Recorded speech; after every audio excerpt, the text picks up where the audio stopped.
even when people treat you wrong, it's still about Jesus. None of this is about us. When you look at the book of Genesis, you don't have to turn there, but when Cain and Abel, Cain, wrath, his anger and animosity began when God was talking to him. And by the time a person comes to you or me,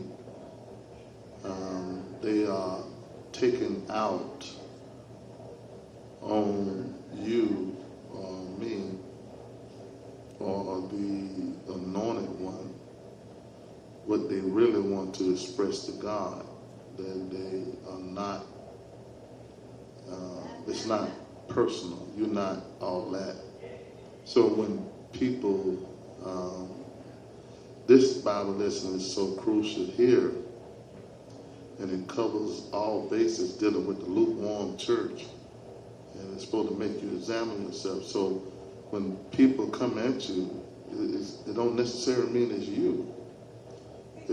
Now, if you fail when you let it get to you and you become them. There are brothers and sisters and people who really got a problem with the decision that God has made in their life. They not only do they don't like the way that God has sent them, they don't like the people of God. And it'll show in their life the way they treat a person. It'll show in their life the way they talk about another person.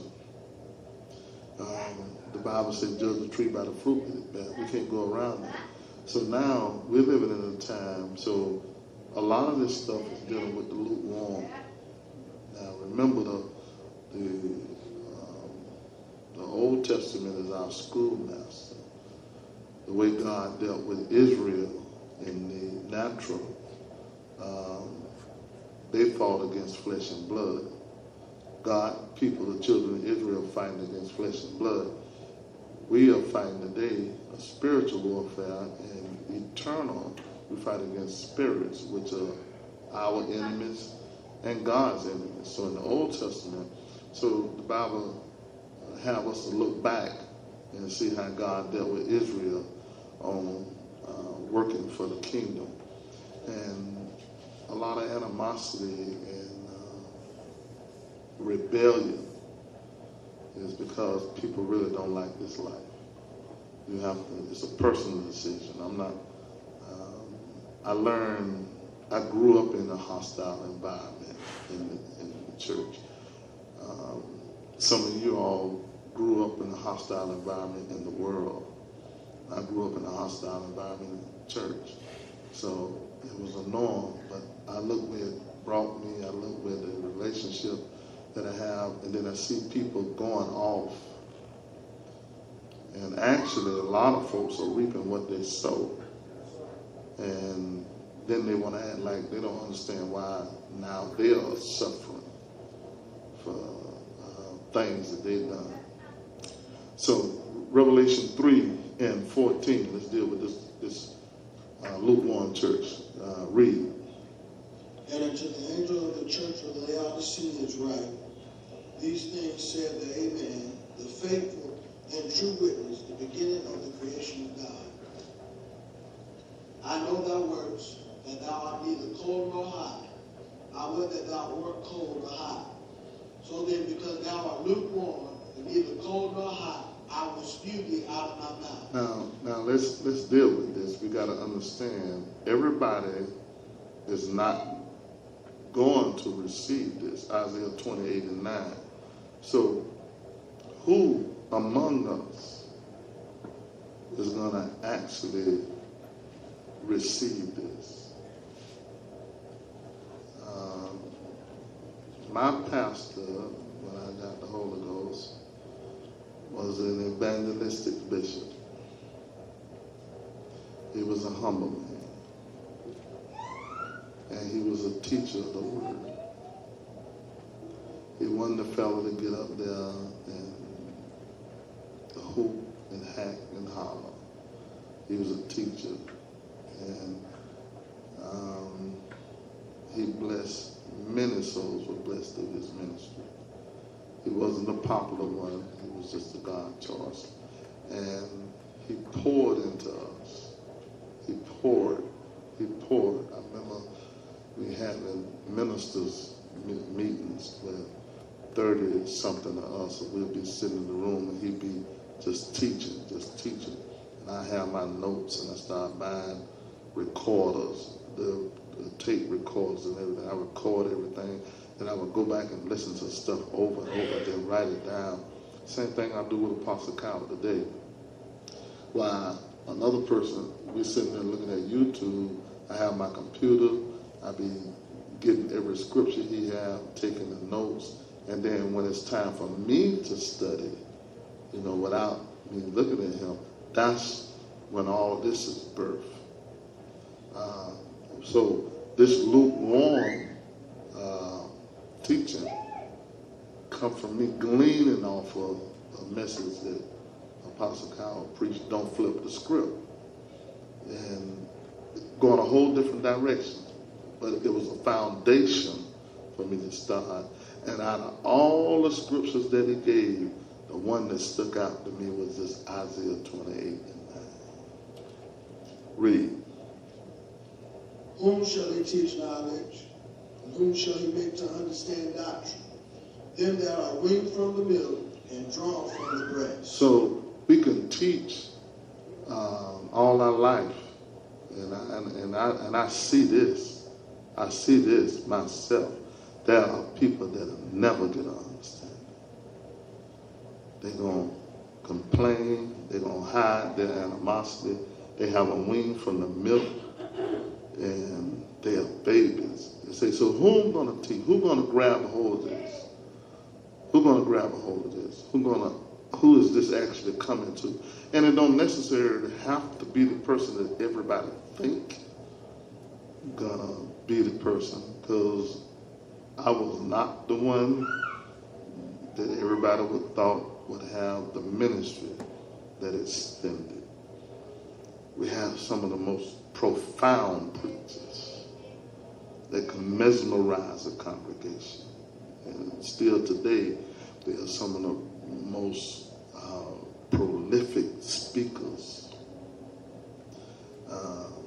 I'm talking about even among the ministers. I ain't talking about the elders. We were young ministers. And among the ministers, we had some of the most profound young men that can articulate the word. But what was being poured into them, they did not receive. So what the ministry that the man of God was teaching the women of God. So we're finna cover all bases on, it's a great attack on the men, but it's an attack on the women too. So the first thing we need to deal with is 1 Kings 18:21. You can't be stuck. Tell somebody you gotta make up your mind. And when people are torn between two opinions, you really want something else. You got to make up your mind. As long as you hear and you really don't like the direction that God got you going, you really don't like where God got you at, then you're going to be torn. So the Lord wanted us to make up our mind, take it or leave it. 1 Kings 18:21. Read. And Elijah came unto all the people and said, how long halt ye between two opinions? If the Lord be God, follow him. But if Baal, then follow him. And the people answered him not a word. It's when you won't give an answer, you're stuck. Judges 5. When you're stuck, you ain't saying yes, you ain't saying no, you ain't saying nothing. But it's showing in your life. You ain't really with us. You ain't really against us. You're in your own world. And the people answered him not. He said, how long? If the Lord be God, follow him. If you think Baal, follow him. If God be God, then you follow his whole instructions. If you think you got another way to do it, then you need to go your way. And the Bible says that people answered not a word. They didn't, so they lukewarm, they stuck. They ain't going backwards, but they ain't going forward. They're stuck. It's when you're saved and you're stuck. Because you ain't really made up your mind to do, you're doing something with God, but you ain't doing all with God. So you ain't really following him fully. And you ain't really with the devil neither. And you ain't really with you. You just there when you ain't saying nothing. So let's see how God deal with people who stuck. Remember I asked the question, the word hasten. What was the definition? I like your answer, Xavier. What was it? The word hasten. Some of y'all give me what you had. We record. Say it out. Cause something to happen sooner than it otherwise would. Hasten caused something to happen sooner than it otherwise would. The word hasten.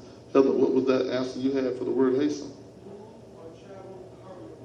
Move or travel hurriedly. Okay.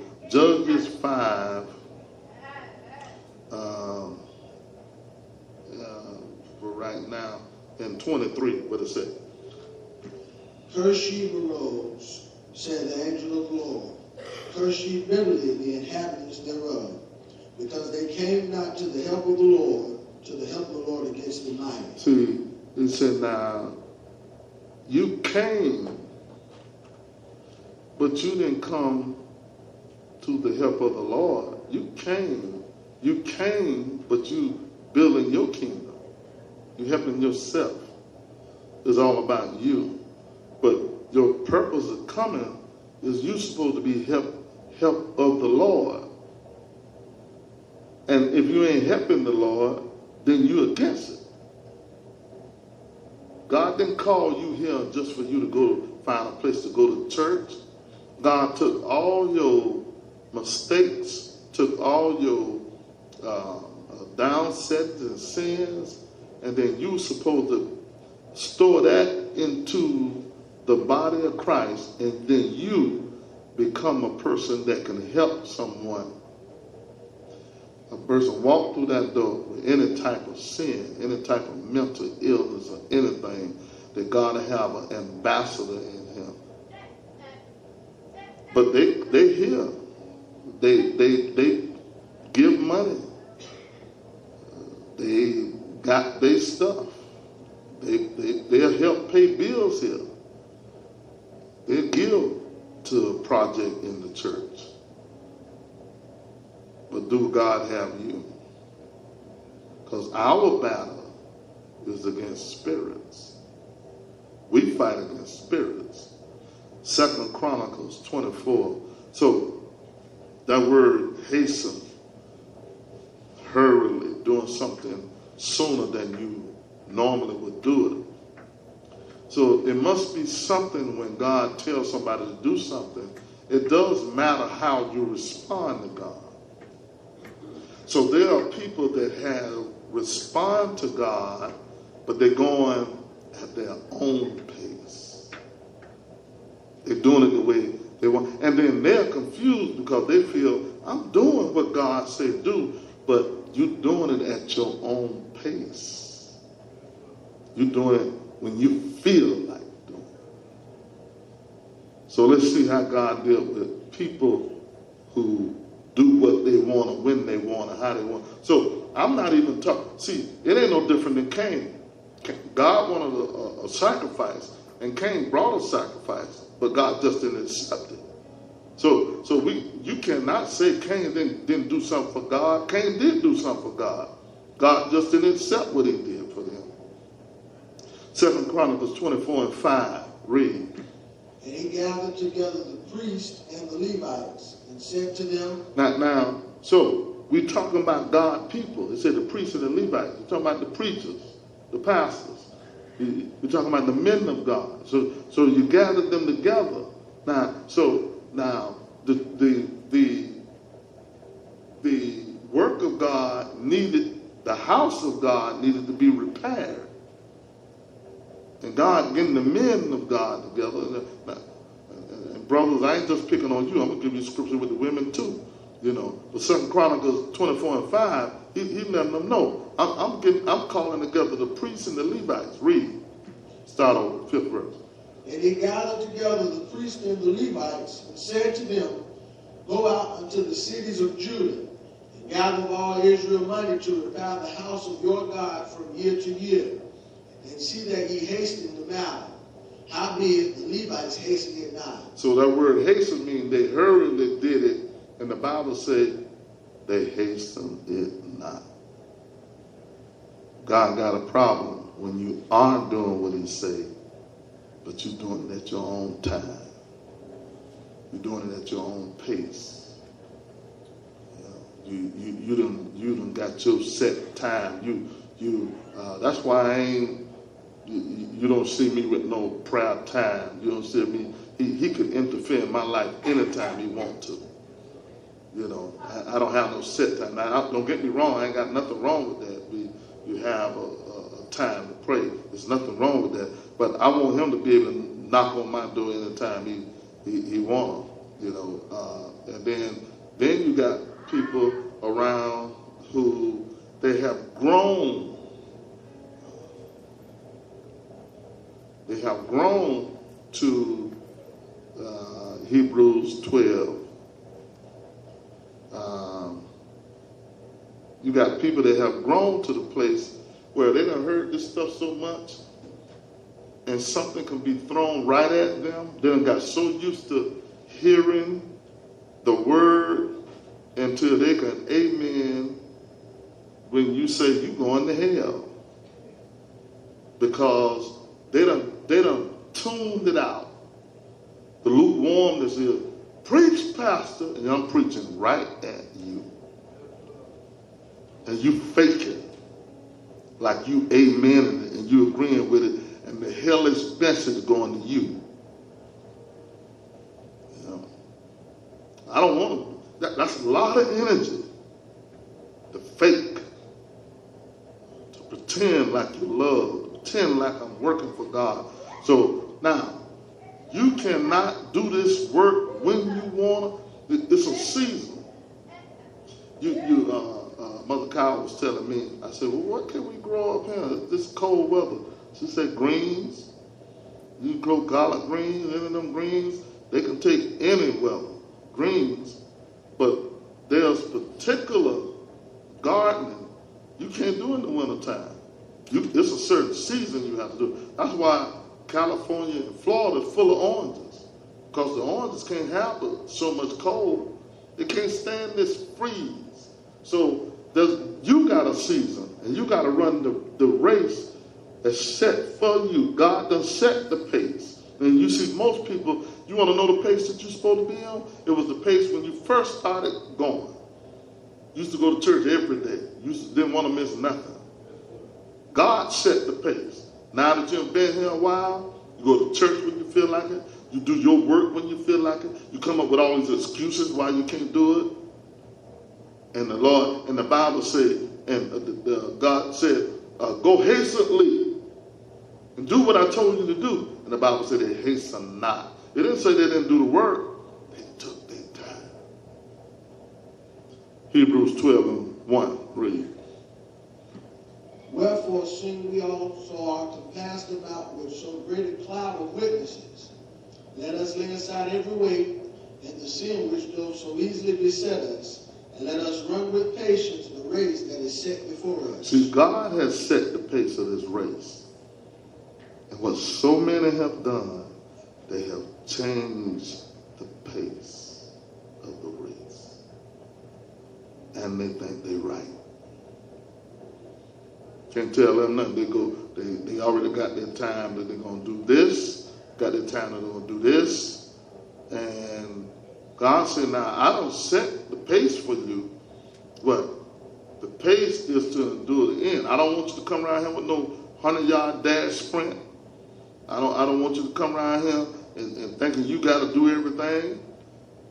I'm prepping you to be a marathon runner, because the only person who's going to be saved is the one that's going to do it to the end. It's the one that make it to the finish line. Not the one that took out fast and got in front of everybody and then gave out of gas. Not the one that get up, okay, I'll do it when I feel like it. You know. He said, let me tell you something. I already set this pace. And you don't have the authority to do nothing. And so many are giving God, they're giving God exactly what Cain did. They are giving something. They just don't know he ain't accepting it. I ain't accepting that. You ain't finna do my work when you feel like it.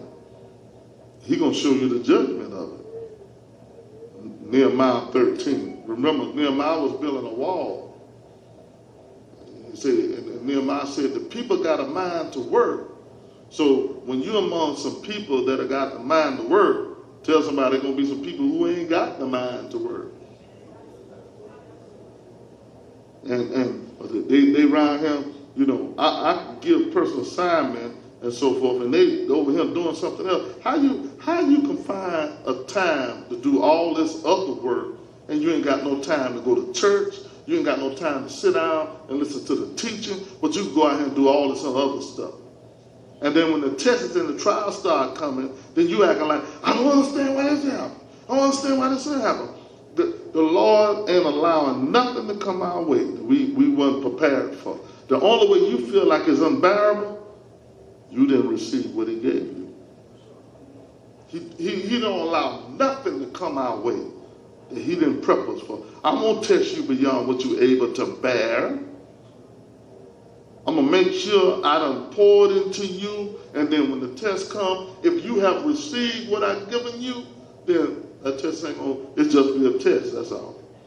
All this demon possession and all y'all around here who can't get the Holy Ghost and all this other stuff, you're supposed to examine yourself. Because you got to be careful who you deal with in the church. You know. And then you ain't going to be blaming people for you not being able. Man, God is free. He don't cost nothing to get God. All he wants to do is repent. I'm ready to change. That means my heart is ready to change. Numbers 13, 10, and 11. What it say? And I perceived that the portions of the Levites had not been given them. For the Levites and the singers that did the work were fled everyone to his field. So the people working in the kingdom did the work and were fled everyone to his field. Singers too. Read. Then contended I with the rulers and said, why is the house of God forsaken?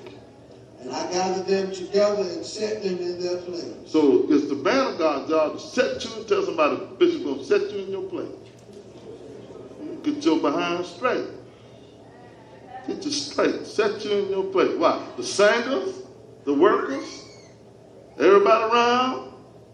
You know, I'm so grateful that you give monetarily, but your salvation is connected to your work of God, your place in the body. You can give money, but you ain't giving you. God wants you. He said, now, where them singers at? Everybody gone doing their own thing. Where they at? Where the workers? Where they at? They got hung up in their own field. I'm doing my own thing. They're going to get a gift from the church and think they're going to leave the church and go in the world. And you can sing. You think you're going to be an R&B singer. You're going to think you'll be a rapper. You're going to learn this some video stuff, and you think you're going to be working for CBS or NBC. You know, you're going to sit around here and learn how to do something. You know, a lot of brothers that, my pastor, that big old church you see in Lakeland, the members built it. The members paid for it, and the members built it. No outsider. They built every block, every wall. Pastor and the members built the place. And the men were able to take what they learned in the church. They learned how to build blocks. They learned how to build a home. They built a 2-story church. The men, the women was there to make sure they ate, they ministered to the men, they served the men. So it was a fellowship. And so when they finished building that church, I think one night your granddad Elder Guzman started the concrete business, Deacon Daniels. Yeah, he had his own business, made a good living. They had their own concrete business, block land, brick land, and they learned all that stuff from the church. They learned it from the church. And they went out and started their own businesses. And then when you get your own business, then you ain't got time to go to church. Psalms 123. Tell somebody I want to be saved. So we're dealing with the lukewarmness. It's all part of you helping in the kingdom. Not you sitting around and just, now, I realize you got responsibilities, so don't get me wrong. I'm not saying you just going to go to church and you ain't going to do nothing for your family, you ain't going to do nothing in your life. What I'm saying to you is you got work to do, and you can't omit God's work. You got to prayerfully fix your life where you can do. That's why I be telling the brothers and the sisters. I have told people to go and get a less paying job. Now, don't you know that's more money for the church if you go and get you a job making $20 an hour, and then the pastor say, look at him, you need your weekends off. You need to be here, and then the job paying you. Don't you know that's less money for the church? So I don't have an eye on your pocketbook. I mean, it could benefit the church more if you making $20, if you paying tithes and offering from $20 an hour versus $15 an hour. So I'm not concerned about how much money you give it to the church. I'm concerned about your soul, what God called you to do. But if I got an eye on your pocketbook, don't go and get no job making no $25 an hour. Go and get a job making $50 an hour. You'll never be here. Just drop your money off. Thank you, Jesus. If I ain't concerned about your soul. But since I'm concerned about your soul, I'll tell you, look here, get you a job where you can be here and do your work for God. So you got to do, I ain't telling you God told you to come off the job. Use a lie. I ain't told you God told you to come off no job. I didn't come off that job when I was sitting there working 12 hours a day, 7 days a week. I changed my hours. And I got less pay. I was really off. I was off half a day Thursday. And Thursday night, I would go down to Sebring Thursday night and then come home to Sunday night.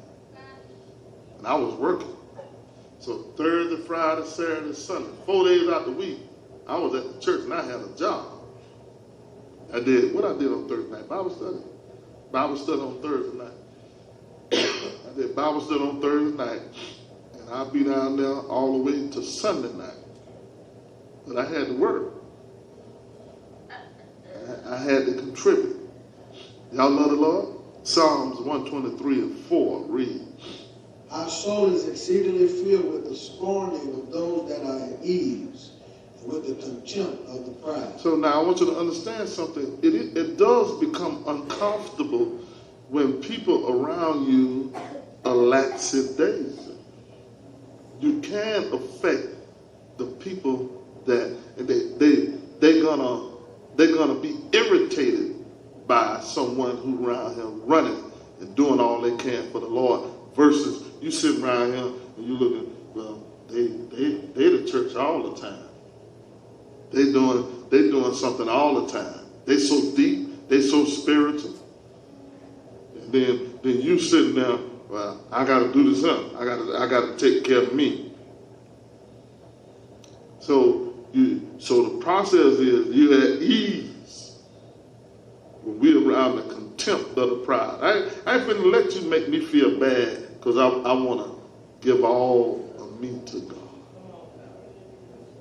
You ain't gonna make me feel bad because you done picked out. Go to Isaiah 32. You done picked out what you gonna do around here, how much you gonna do around here, when you gonna do it. You ain't gonna make me feel bad. You be around people that, oh, you so deep. You so spiritual. This is my soul. And we are spiritual. We're supposed to be spiritual beings. I was telling Lita the other night, yesterday, I said, look, you all can, you gotta work out your own salvation. You got the Jesus salvation, but now you gotta work out your own salvation because of everybody, just about everybody in the church got the Jesus salvation, but they haven't worked out their own salvation.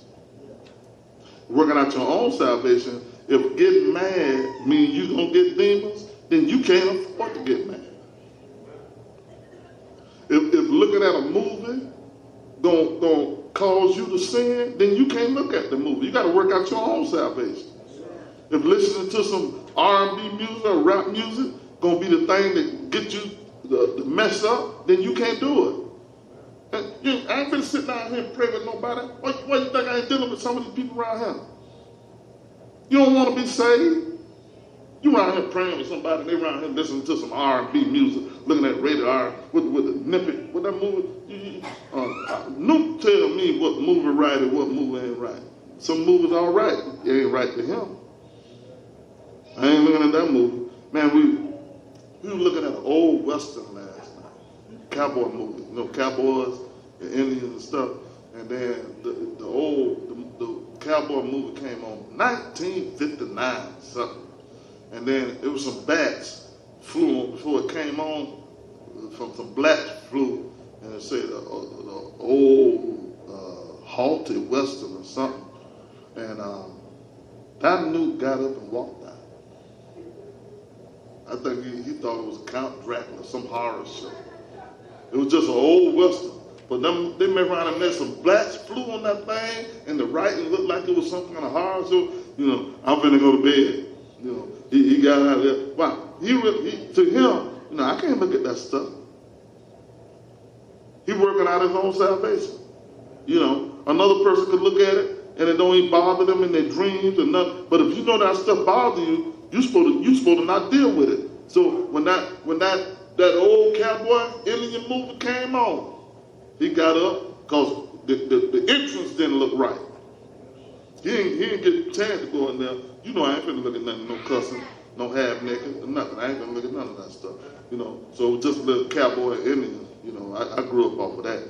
And so, but when he saw that intro, he walked away. Why? Because don't nobody know what another person's dealing with. He could be dealing with when he see that horror stuff. He can't sleep. So I ain't finna sit in here and be doing something I know him to me. Y'all love the Lord? Now let's deal with these complacent, lukewarm women. Isaiah 32 and 9 through 11. Read. Rise up, ye women that are at ease. Hear my voice, ye careless daughters. Give ear to my speech. Many days and years shall ye be troubled, ye careless women, for the vintage shall fail. The gathering shall not come. Tremble, ye women that are at ease. Be troubled, ye careless ones. Strip you and make you bare, and gird sackcloth upon your loins. He said, now, you're going to see the signs of the woman that's lukewarm. She's going to have an attitude. She's troubled. The lukewarm woman is just irritated. Everything just about is like a menopause mind. It's hot and cold. You know, they're just troubled. Everything get on their nerves. Say, you careless woman. See, we doing all this teaching and people ain't taking heed. So we cover everything. And Bishop ain't up here to talk. Rise up, you women that are ease. Hear my voice, ye careless daughters. Give ear to my speech. You better listen to what I'm trying to teach you. Why? Many days and years shall ye be troubled.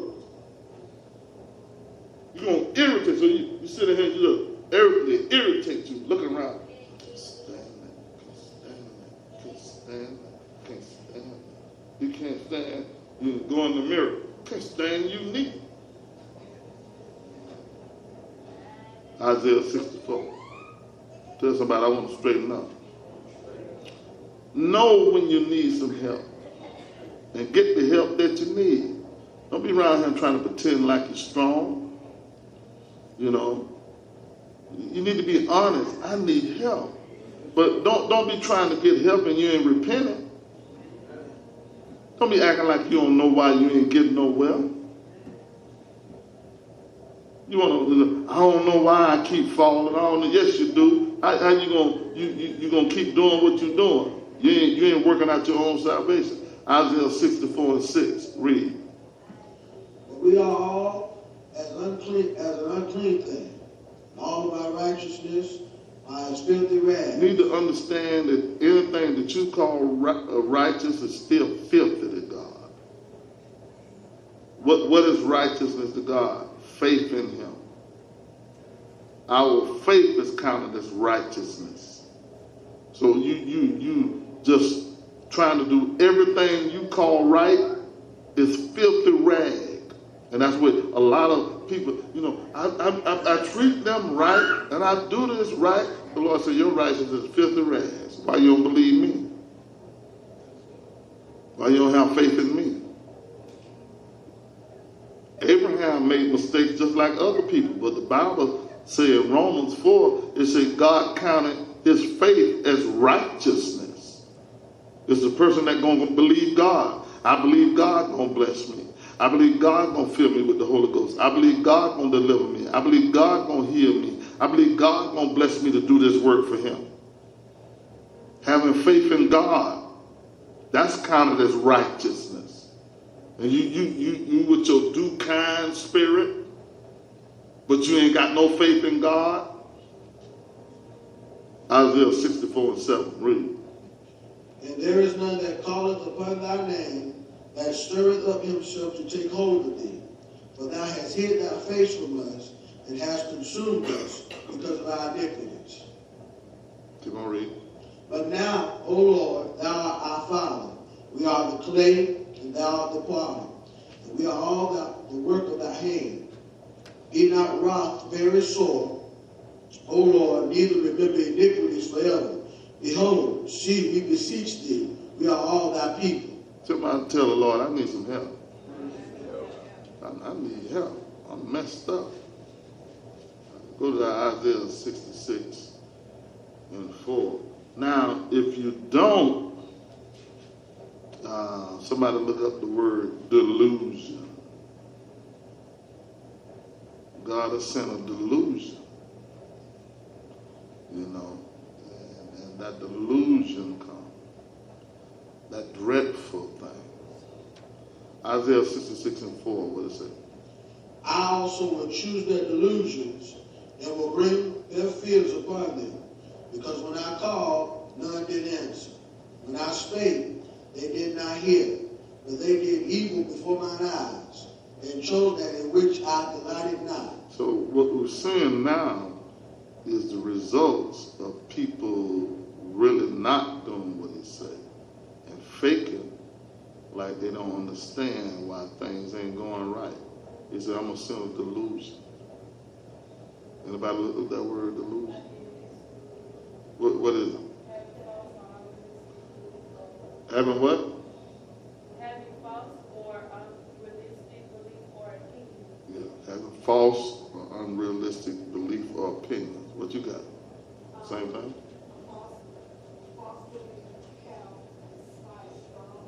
So people can conjure up what they believe everything else going on. They don't like me. They really don't like me.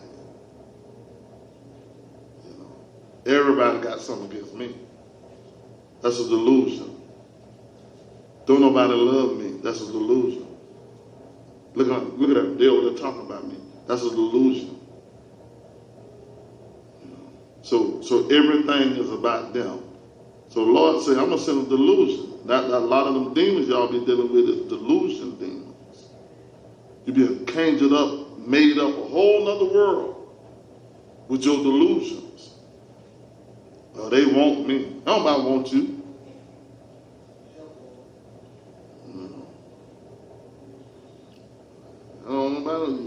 You can't even get away. That's your problem. Nobody wants you. You know. Y'all love the Lord? I told Jordan the other day, I said, I don't have no problem, you know. I want you to get married, you know, but you're going to get a job first. Ain't no use talking to nobody unemployed. Amen. You know, grow afro, whatever you want to grow.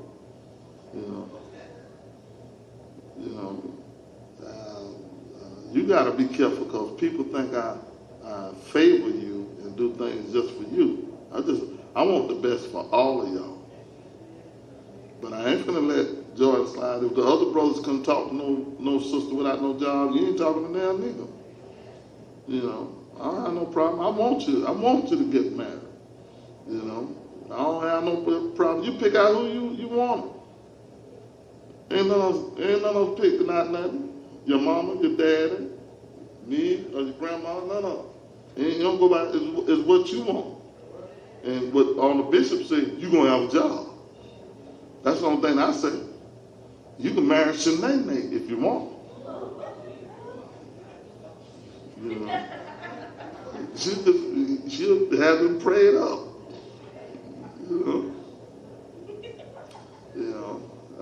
So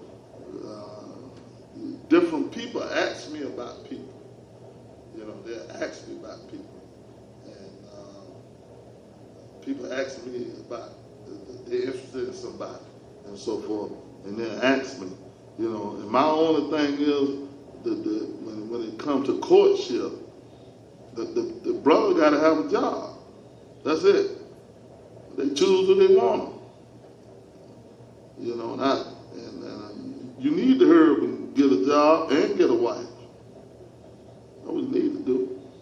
I mean, the way you preach, you know, you need to get a job and a wife and about 7 children.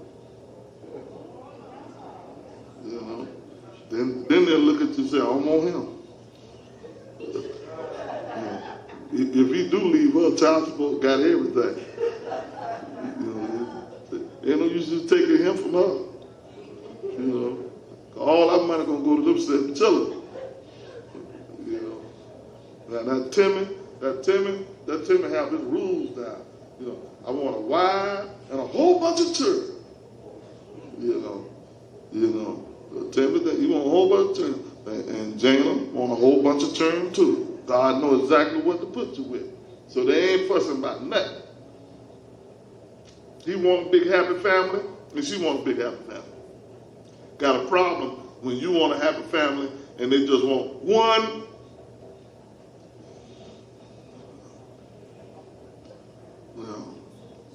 So while other people saying, you know, people be trying to matchmake. You know, when Timmy told me he want a whole bunch of children, I said, man, I don't know too many women today that want a whole lot of babies. Today, they just want 1 or 2. You know, if they can get a boy and a girl, they happy. You know, man, for a man to say, I want a whole lot of children, and then the woman say, I want a lot of children too, that's rare. So they got something in common. Nuke just want a wife. You know, that's what Nuke want. He just want him a wife. He done went through just about half of the church. That's my wife over there, that's my wife over there. He went through half of it. He claimed them. He be having a wife, and the wife don't even know she's a wife.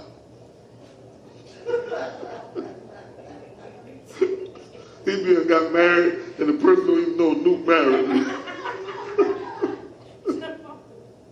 You know, Jana was his wife. You know, what you laughing at? You was his wife, Brittany. What you laughing at?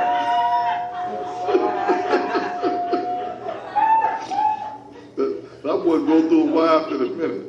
You know? See, his marriage thing, he can leave him and go and get his marriage thing, because he be the only one that got married. So he done married and divorced a whole lot of y'all. You know, so he's testing out everybody before he finally settled down. He done married and divorced a whole lot of them. Went to Timothy, oh, so you finna marry my wife. He done married and divorced Brittany. She didn't even know she was married to him. Brittany didn't even know she had a husband. All 15 quarters of Brittany. And she around here acting crazy and didn't know somebody had their eyes on her. They like all 15 quarters of her. You don't know who looking at you. You don't know who. There's somebody for everybody. And now, don't get me wrong, Nuke can divorce and then remarry again too now. You know, but he got his own sister. He said, that's my wife right there. You know, and he'll say something to you if you talk to him. You know, but he got married and the person don't even know they're married now. That's why he go through and he tests them out so he settle down. They don't even know they're married. And all he do is just sit there and watch. When found out Timothy talking to Jana, I said, Nuke, you have to get another wife. Man, about 10 hours later, I got nothing. I said, you got a nothing? Yeah, I'll tell you later. I don't want everybody to know. 10 hours? I said, boy, you rebound quick, don't you? It don't take too long. I said, who you are? Brittany Baker.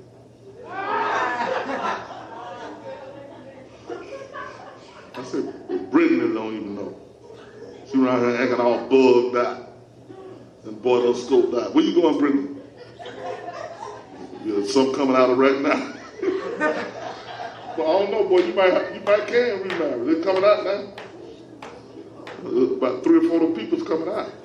You know, she found out that she's the husband around there. She might straighten up now. You know, y'all love the Lord. Jeremiah 48 in your Bible. See, that Nuke got his own doctrine.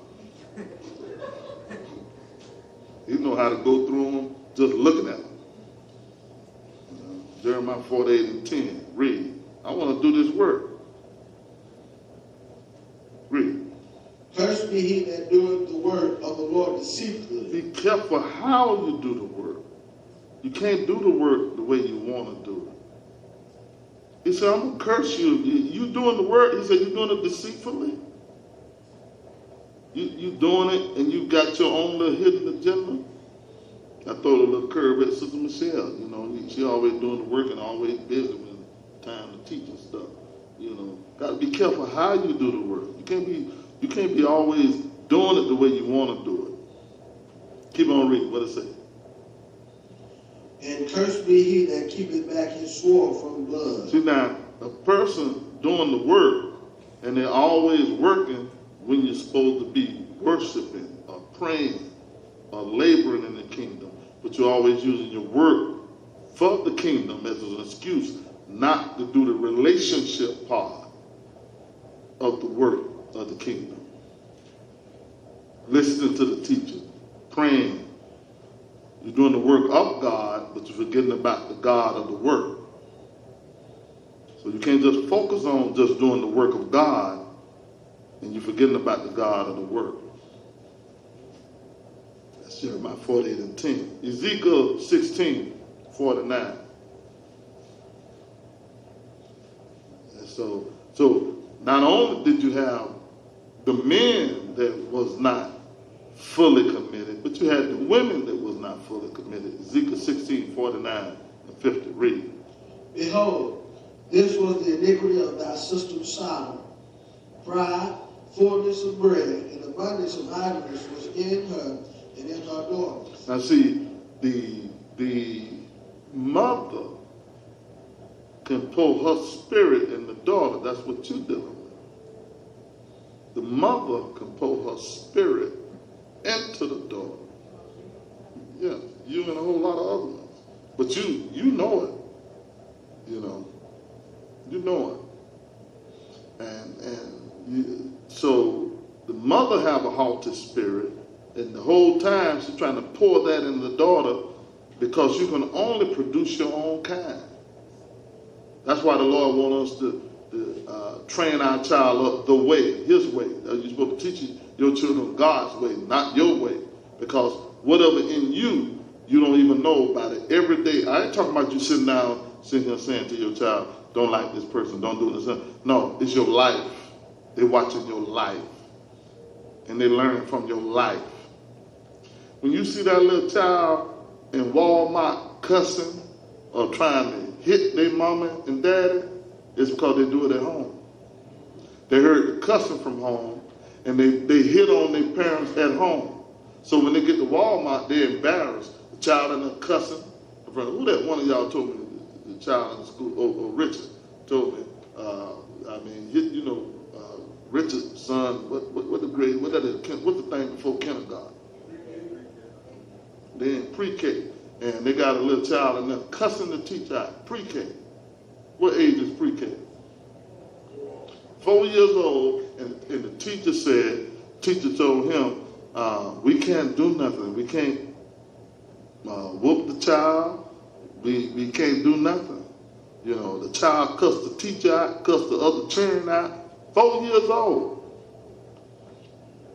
And they told Richard, because they know that he in the church, and they respecting the fact, okay, just in case you come in here and this little boy cuss you out, we're telling you now, we know you do, but we can't do nothing. We can't whoop him. We can't stop him. We can say, be quiet. But you say, be quiet, he cuss you out even more. Why? Because he practiced that at home. He hear it at home. He do it at home. So you got to be careful what you pouring into the daughter's mother. Let's go back to Ezekiel 16:49-50. Behold, this was the iniquity of thy sister Sodom. Pride, fullness of bread, and abundance of idleness was in her and in her daughters. Neither did she strengthen the hand of the poor and needy. And they were haughty and committed abominations before me. Therefore I took them away as I saw good. And see, they were idle. They didn't want nobody else to deal with them. You don't want nobody else to deal with your children because you got a controlling spirit. And you want to be the one that you want to have your hands on everything they do. Why? Because you're creating yourself. You want to create you all over again. And then when the Lord get ready to put away, He's going to put away you and them. Why? Because I want nobody around my so you ain't even right, but you want to have them around you all the time. Your child hear your complaints. Your child see how you act around certain people. And that's what they eventually do. They eventually don't like who you don't like, or they look at, they like that with my mama. Oh, you don't like my mama? Oh, my mama told me about you. Why? Because you don't want nobody to pour God into them. You want you to be poured into them. You don't want nobody else to be around your children. You want to cover them with you and you alone. And you know your spirit ain't right. The Bible says this is not from any mother. It says Ezekiel 16:49, and an abundance of idleness was in her. Lukewarm. Idle. And I do it when I feel like doing it. Ezekiel 33. Y'all love the Lord? See, man, this good teaching. This pure raw teaching. And this what the church world and this what the world don't want. They want that early in the morning. They want that stuff. You know, now, after you get some teaching like this, you need that. When I finish with this, you need some early in the morning. You need that stuff. I'm finna break your back. You need a healing message. You know. And that's why I tell Elder Ernest and Jordan, I say, y'all exhort, y'all, because see, I'm finna come with the hammer. Y'all encourage the people. When I see them right, I encourage them too. See you improving, but all of a sudden, you know, you steady stuck in your ways, steady doing your thing, steady, and you want to not understand why God ain't doing nothing with you, why you stuck. You stuck in your ways. You ain't backsliding, and you ain't moving forward neither. You just stuck. I've been there. I've done that. I know how to unstick. Ezekiel 33, 31 through 33. Read. And they come unto thee as the people coming, and they sit before thee as my people, and they hear thy words, but they will not do them. And now this is that stuff. You sitting in the church. Amen, Pastor. I just said something about you, you dirty dog. Amen, that's right. You know, but the nasty stuff. Amen. You know. And then the Bible talking about it. Ezekiel 33, 31. Read. And they come unto thee as the people coming, and they sit before thee as my people, and they hear thy words, but they will not do them. For with their mouth they show much love. With the mouth they do what? Show much love. Amen. Yes, sir. That's right, Pastor. Talking about you. Go ahead. But their heart goeth after their covetousness. You see, they're just doing it with their mouth. Keep on reading. And lo, thou art unto them as a very lovely song of one that hath a pleasant voice. Have a lovely day. Have a lovely day. What that song Kurt Franklin had, Lovely Day. That's an R&B song. Like Billy Preston, R&B song. That's why you have napping. But Kurt Franklin turned around and made it a gospel song. And the people just sitting there rocking. They just rocking. Lovely day, lovely day. He wasn't talking about no lovely day with Jesus. He was talking about lovely day with your thing. You know. Don't you be singing that to him. You know. See, backsliding over there already. You know, well, this thing. Some back in 1959. You know. You sit in here, 32nd verse, Ezekiel 33 and 32. And lo, thou art unto them as a very lovely song, one that hath a pleasant voice, and can play well on an instrument. For they hear thy words, but they do them not. And when this cometh to pass, lo, it will come. Then shall they know that a prophet hath been among them. See, you sit right in him, the man of God doing all this teaching. It is covering everybody. The singers, the musicians, the people that just sitting in there and say, now they sitting right there. The man of God is right there among you. When you just passively. Amen. And they can get up there, they can praise the Lord, they can play the instruments good, they can do all this stuff. But in their hearts, I do what they want to do. Zephaniah, the 1st chapter, 12th verse. You know, I don't want to just sit in here and just go through them. We got some of the most beautiful songstress singers. We got some most talented musicians. And some of them just stuck in their ways. Stuck. They can touch us when they open up their voice. They can touch us on them instruments. They can touch us. They can touch us. I was looking at that Keyshawn. That boy's a gifted boy. Look like everything he pick up. He can just play it. I didn't know he was blowing no sax. Play the bass guitar. You know, play the drums. You know. He one of them people that just can touch something and just play it. You know, I want to be saved. Zephaniah 1 and 12. Read. It shall come to pass at that time that I will search Jerusalem with candles and punish the men that are settled on their leads. That say in their heart, the Lord will not do good, neither will he do evil. See, when you sit in here, you say, hey, the Lord ain't going to do nothing. He ain't going to do nothing.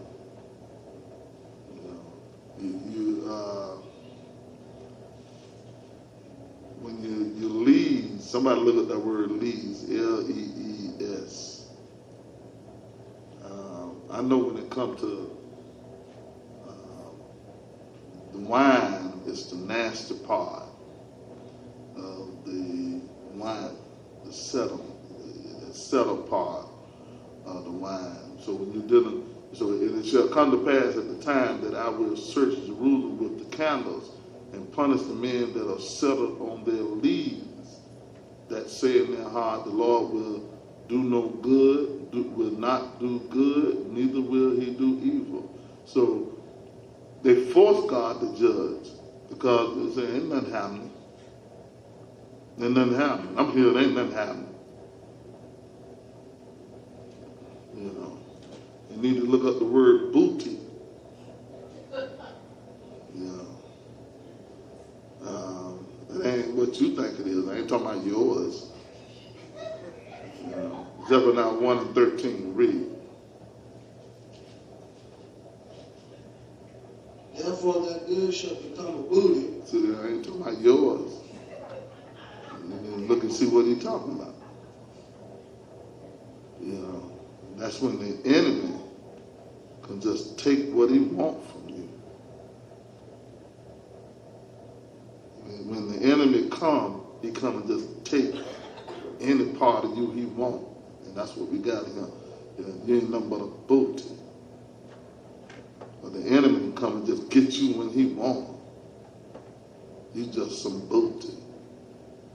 The spoil taken from an enemy in war is when a nation will war against a nation, the women and children became booty. The property become booty. So the men who would come and take over a nation, the king would tell them, go and impregnate them women. Get all of them pregnant. So the sons that finna come up gonna be the enemy's children. And they call that booty. They take all their land, they take everything. But the one thing they wanted to do, go in there and make sure you impregnate all them women so the next generation that come up gonna be our children, the enemy's children. So the stuff you hear in the world came from the Bible. They just got that booty. That stuff come from the Bible. I mean, the enemy came in and just took it and spoiled it and raised it up as his own. They said, why? Because you said God wasn't going to do nothing. So you ain't him. You just a booty for the enemy. There's something he come get when he wants it. He just take you when he wants it. Oh, I think I want that. I'm going to use it this week. Use it this week, then say, I'm through with you. And you go back to God. Say, come on back in. You look like you're getting too close to God. Come on. Come on back. You're not about to booty. That's how he is. Why? Because you think everything about you. Be hurt enough till you broken. Be pushed down enough till you know. Only thing, let me tell you something. You come down to the place where, you know what? The only thing gonna really make me happy is Jesus. It ain't no money. It ain't gonna be me with somebody. Ain't gonna be nothing. That's why some of you stuck. Because right now, stuck person ain't nothing but booty. You ain't going up. You ain't going down either. You ain't going forward. You ain't going backwards. You just booty. Why? Because you still want something. God trying to get you to the place where you just, look, you know what? I want you. I can get you, just me and you. That's where he's trying to get you at. Me and you. Just me and you. You know. I don't care nothing about what I wanted. You know.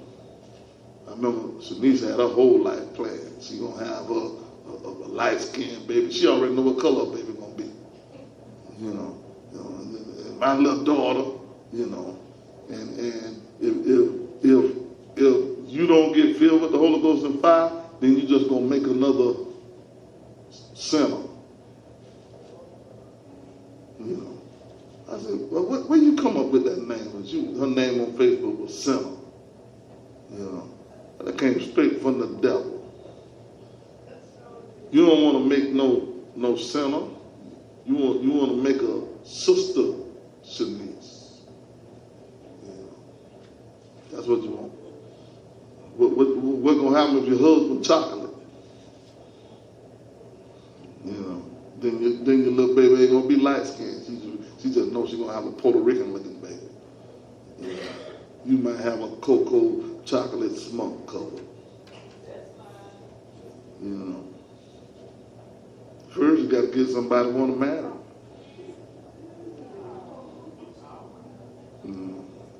Nuke ain't married you yet. You might be next on the list. He'll tell me later. Matter of fact, he just told me, he said, I'll let you know the new one. He done divorced Brittany. Because he's scared, that's why. That's the only reason. If them demons want to show up, it would have been his fantasy wife probably for the next 2 or 3 years. If he wasn't scared of them demons, she'll still be the fantasy wife. She would have never known because I would have never told her nothing. He done claimed about 2 or 3. Zephaniah 1 and 14. What does it say? Go back to 13th verse. Therefore their goods shall become a ruin, and their houses a desolation. They shall also build houses, but not inhabit them. They shall plant vineyards, but not drink the wine thereof. The great day of the Lord is near. It is near, and hasteth greatly. Even the voice of the day of the Lord. The mighty man shall cry there bitterly. Keep on reading. That day is a day of wrath, a day of trouble and distress, a day of wasteness and desolation, a day of darkness and gloominess, a day of clouds and thick darkness, a day of the trumpet and alarm against the fenced cities and against the high towers. And I will bring distress upon men, that they shall walk like blind men, because they have sinned against the Lord, and their blood shall be poured out as dust, and their flesh as the dung. Neither their silver nor their gold shall be able to deliver them in the day of the Lord's wrath. But the whole man shall be devoured by the fire of his jealousy, for he shall make even a speedy riddance of all them that dwell in the land. Now, what's tomorrow? Friday? Okay. I'm going to do 3rd hour prayer tomorrow, too. So I'll finish this lesson up. We're probably going to go to Lukewarm part 3 tomorrow. But did anybody send any questions in? Check your phones, check your Facebook or anything to see. You all send your questions in if you have them. Anybody got anything? All right. This 3rd hour prayer, may God bless you. May have a smile.